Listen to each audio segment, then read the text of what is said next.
Hi, my name is Katie Weatherup and I'm a shamanic practitioner. And one of the things I love to offer is the 7 Journeys in 7 Days offering.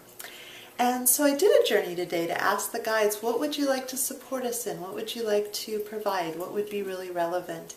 And they said, we'd really love to work with you on cleaning up old, stagnant, painful emotionality and getting that part of your energy body freed up and cleared, as well as giving you some wisdom and some information about how to work with emotionality.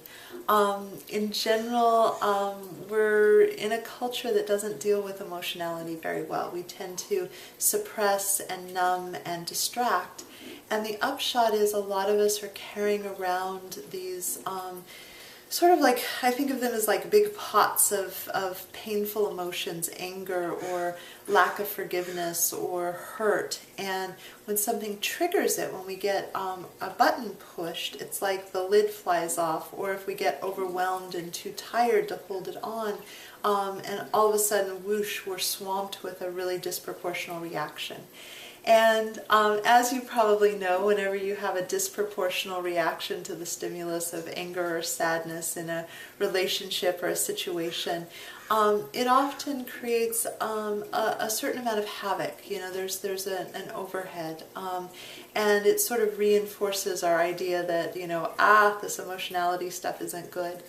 And there's a big difference between how it feels when old, stuck, gnarly grief that we didn't process moves through versus, a contemporary, authentic movement. And the guides are indicating that we could use some help with the heavy lifting of getting the old, heavy, painful emotions that we are hanging on to cleared out. And I personally would love to sign up for that. I've been doing yoga and I've noticed a lot of movement.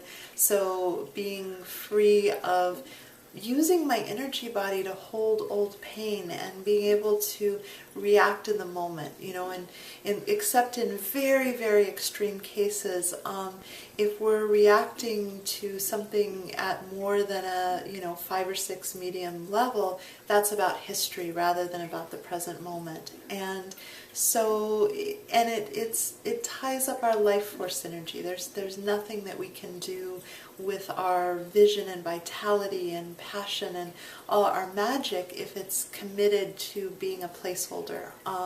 A lot of people use their sacral chakra as a container for emotions that they didn't deal with in childhood, rather than as this vibrant, alive chakra of sexuality and creativity and emotionality and the deep waters and passion of their life.